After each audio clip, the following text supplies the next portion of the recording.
When the US Air Force began its phased withdrawal from the Vietnam conflict in the early 1970s, it did so knowing that it had significantly underperformed. Both during and after the air war in Vietnam, it had become clear that the standard of air-to-air combat training Air Force pilots received fell far below that which was required. Their tactics were outdated, and their weapons had not been as effective as had been forecast. Jose Oberle, an Air Force captain with the 433rd Tactical Fighter Squadron, Satan's Angels, had flown the McDonnell F-4 Phantom II against North Vietnam's MiGs on many occasions. We were flying out of Thailand, but we were doing all of our missions in North Vietnam. And the main ones were up around Hanoi area, where we would go up and escort the F-105s that were also flying out of Thailand. And to do that, we would have pre-strike refueling and post-strike refueling. So each mission was about 5.5 to 6 hours with all of the refuelings and the time in and time out. And we would carry bombs as well as missiles, and our main job when we dropped off the tanker was to join up with the 105s, the strike force, and escort them in. And if we were jumped by MiGs, then we could jettison our bombs, F4s, and begin to defend against the MiGs. Now their tactic was pretty basic. They would get up high above us, behind us, and they would stoke it up supersonic, and they would come through and they would take a shot, keep going straight on through the formation down low, and run out, disappear before we could catch them or shoot them.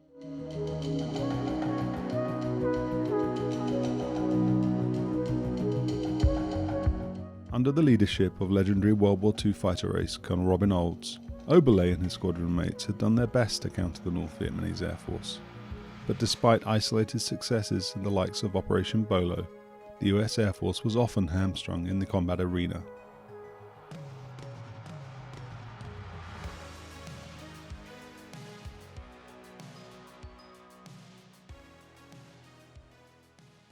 Several cultural and technological factors influenced the poor standard of training and slow development of tactics, but it would be fair to summarise that Tactical Air Command's fighter community, and even its elite fighter weapons school, responsible for determining the tactics that frontline fighter pilots should be using, had not moved with the times. Fighter Weapons School was based at Nellis Air Force Base on the northern tip of Las Vegas, Nevada, and was the school to which Tactical Air Command sent its best fighter pilots to learn, in excruciating detail, how to employ their aircraft and weapon systems. The Fighter Weapons School course was 6 months long and relentless, and it taught the strengths and weaknesses of the enemy to the nth degree. Its IPs were widely viewed as being the best tacticians, weapons experts, and stick and rudder pilots that the Air Force had to offer, and many fighter pilots made it a professional ambition to go through the weapons school, but comparatively few, perhaps only the top 5%, ever would. Successful completion of the Fighter Weapons School Instructor Course, or FWIC, would result in being awarded the coveted Weapons School Graduate Patch, and the best were invited back to be instructor pilots at the FWIC. Being a Fighter Weapons School graduate was all about responsibility, and at Nellis, a huge weight sat on the collective shoulders of the tactical fighter community. Some engagements over Vietnam had started with Air Force Phantoms tackling an inferior number of MiGs, but ended with the Air Force still unable to take advantage of the situation.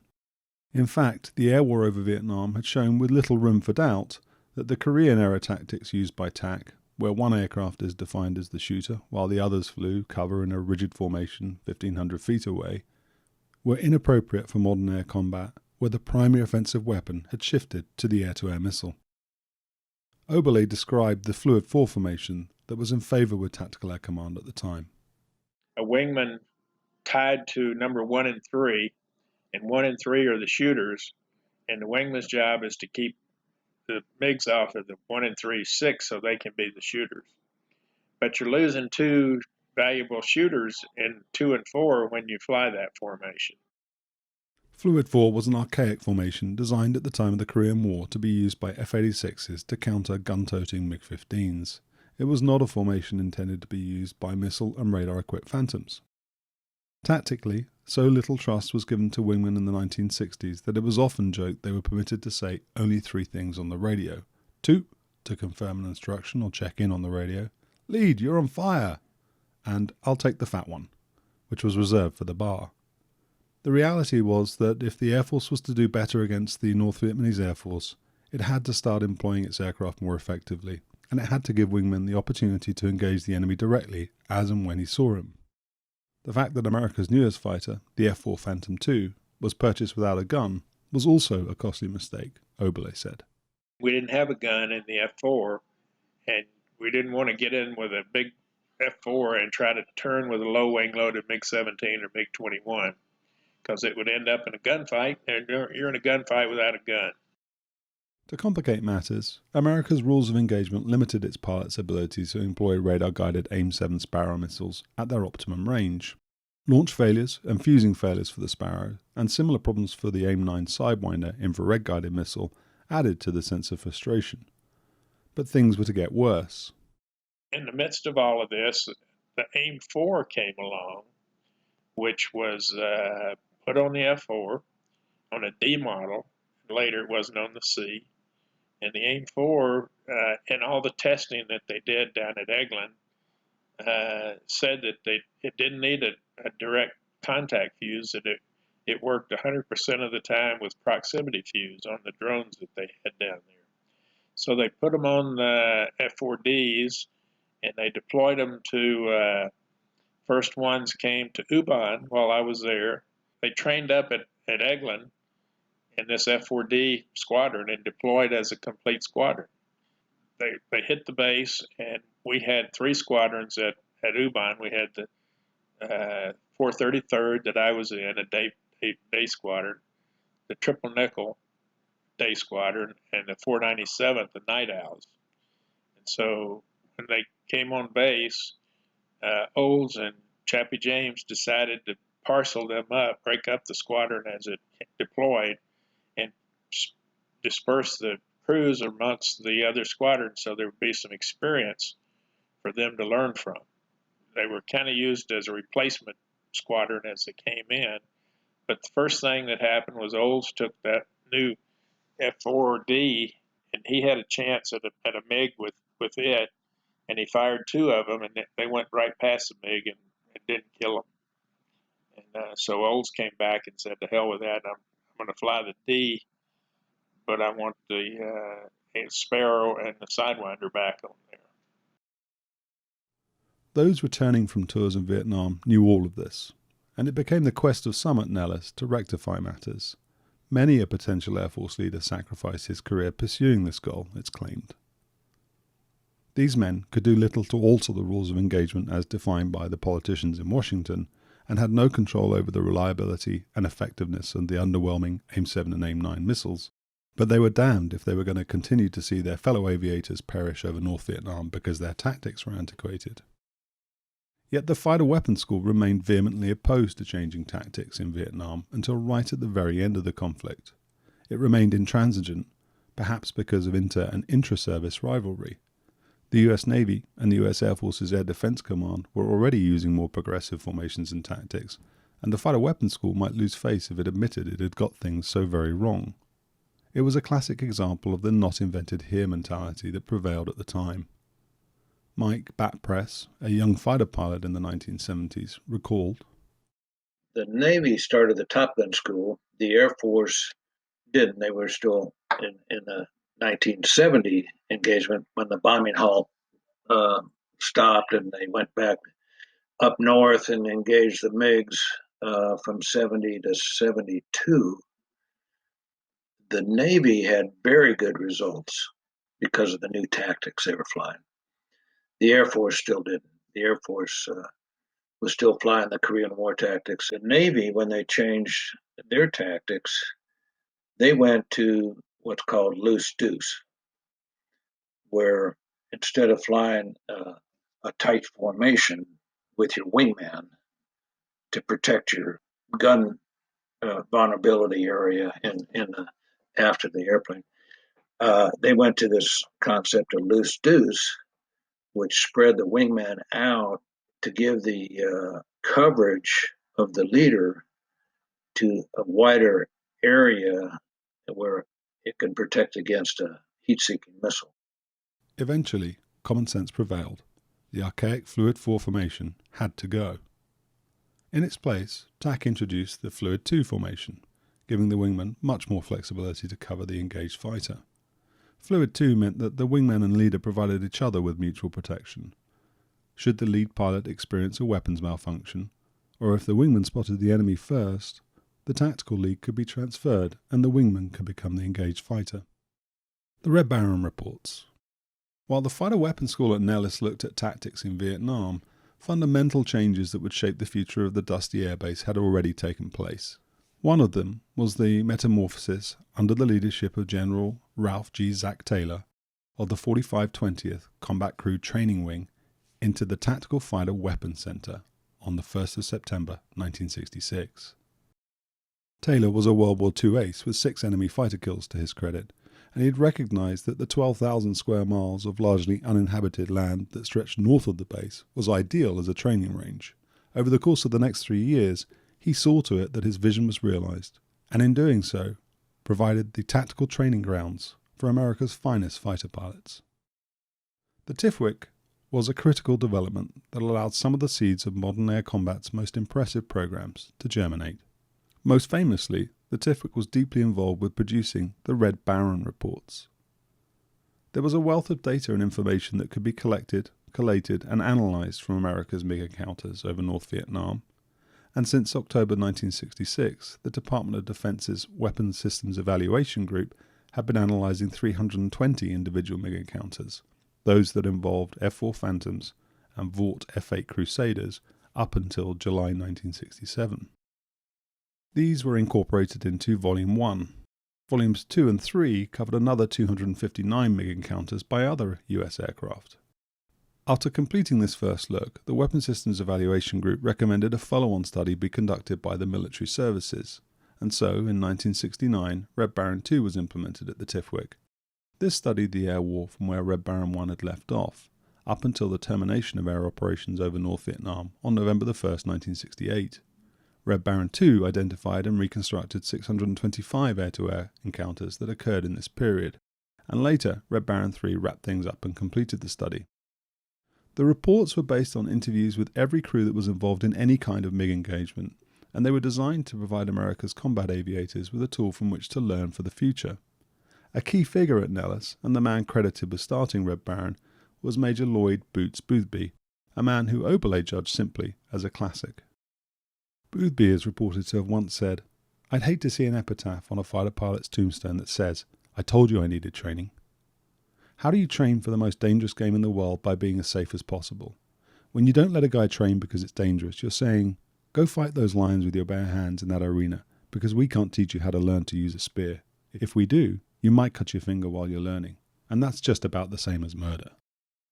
He was a man of great character who'd mastered the age-old fighter pilot technique of reenacting a dogfight with his hands. He'd spew lighter fluid from his mouth onto a lit lighter in his left hand as he demonstrated the pitfalls of one wrong move in air combat maneuvering. As he brought his left hand, the bandit, in front of his right, the US fighter, it would erupt in flame as though gunned by invisible bullets or a phantom missile. The effect was startling for the student standing in front of him, but the lesson was clear. The preliminary Red Baron data told Boothby and his colleagues in the fighter weapons school something crucial. Many of America's fighter pilots were simply not familiar enough with fighting other dissimilar aircraft. They desperately needed to start receiving so-called Dissimilar Air Combat Training, or DACT. In fact, Red Baron's reports went further than that. They went on to ask the Air Force to give its fighter pilots realistic training through the study of, and actual engagements with, possessed enemy aircraft or realistic substitutes. The reference to possessed enemy aircraft was a sideways nod to a series of classified foreign military exploitation projects, otherwise known as FME. The Air Force had been conducting a number of FME programs at the secret Groom Lake Airfield in the heart of the Nellis Range complex. 70 to 72 timeframe, U.S. government got hands on some MiGs, MiG-17s and MiG-21s. So they were doing exploitation with U.S. pilots flying the MiGs against the Top Gun school and the fighter weapons school out at Nellis. The MiGs had code names, Havdrill and Havfari for the two MiG-17s, and Havdonut for the MiG-21. All three had been supplied by Israel. The exploitations were special access programs that existed in the black world. They were known to but a handful of people. But crucially, some of those in the know were beginning to come to the fore at Nellis. The Aggressors. The Red Baron reports highlighted the limitations of flying basic fighting maneuvers during training against the same type of aircraft. Indeed, this was at the heart of the Air Force's lackluster performance. While Oberle recalls that Phantom squadrons deployed to Ubon, Thailand, would fight co-located Royal Australian Air Force F-86s as often as they could, stateside TACT squadrons were not flying DACT. So, F-4s would fight other F-4s, and F-105s would engage other F-105s. None of these pilots could learn how to fight opponents whose flying characteristics and capabilities were similar to the MiGs. Boothby and fellow instructors, Major Richard Moody Suter, Major Randy O'Neill, and Captain Roger G. Wells, had a solution. They called it the Aggressors. The concept behind the Aggressors was simple: to create a squadron or more of aircraft and pilots whose sole objective was to immerse themselves in Soviet fighter doctrine and tactics, and to then replicate all of this in the air with maximum fidelity. O'Neill and Wells had flown the Israeli-supplied MiGs as part of their job running the air-to-air flight within the 414th Tactical Fighter Squadron, otherwise known as the F-4 Phantoms Fighter Weapons School. Suter was an acknowledged genius whose thinking would turn out to be decades ahead of his time. In order to succeed, the Aggressors would need money and high-level support, but with Boothby still busy travelling the length and breadth of the country to interview and collect Red Baron data, Wells and Suter's attempts to get the concept exposure fell largely on deaf ears in Washington, where the Air Force's leadership was based. As luck would have it, there were some who were listening. One of them was Major John Corder, who was assigned to the Fighter Tactics branch of the Tactical Division in the Air Staff at the Pentagon. Having worked at the TIFWIC in the Fighter Concepts and Doctrine Division between 1968 and 1970, Corder knew about the secret drill, donut and ferry MiGs and the exploits of the Air Force's Foreign Technology Division at Wright-Patterson. He started his Air Force career as a navigator on the B-52, but later earned a slot in pilot training and was soon flying combat in the F-4D in Vietnam. Now at the Pentagon and in a position to influence, he and his boss, Colonel William Kirk, a multiple MiG killer himself, agreed with the Nellis-based aviators that the Red Baron reports were irrefutable evidence that DACT was needed. And they also agreed that the Aggressors was the way to deliver the solution. Corder's pitch to the US Air Force Chief of Staff, General John Ryan, was well received, and Ryan agreed to the idea in principle. In time-honoured fashion, Nellis's fighter pilots were attacking the problem from multiple directions near simultaneously. So, while Corder worked the Pentagon angle, the Aggressor concept was being surreptitiously pitched by Wells and O'Neill to the head of Tactical Air Command, General William Spike Momeyer, during a visit to Nellis in early 1972. Momeyer's staff had intransigently filtered out requests to brief their boss during his visit to the TIFWIC, but upon hearing of the plan, Momeyer embraced it totally. Wells was a linchpin in the start-up of the Aggressor program. He had arrived at the Fighter Weapons School in 1972 as an instructor pilot in the air-to-air flight. Earl O.B. Henderson, who had become one of the first Aggressors, recalled that Wells had started in the Air Force as an enlisted C-130 crew chief. With his previous enlisted time and hard-charging, hard-drinking living, he was much older than his rank, and so he had an old face, much like Suter. Suter, O'Neill and Wells set to work putting the Aggressor program together. And so the first Aggressor squadron was stood up. The 64th Fighter Weapons Squadron was formed at Nellis in the summer of 1972 and fell under the purview of the 57th Fighter Weapons Wing, itself a subordinate unit of the TIFWIC. The first Aggressor pilots were assigned to the unit in the fall of the same year. Principal author of the Red Baron reports, Boothby, became the squadron's first commander, and O'Neill became his first operations officer. So in 1972, the Aggressors started. Air Force got their hands on 25 T-38s.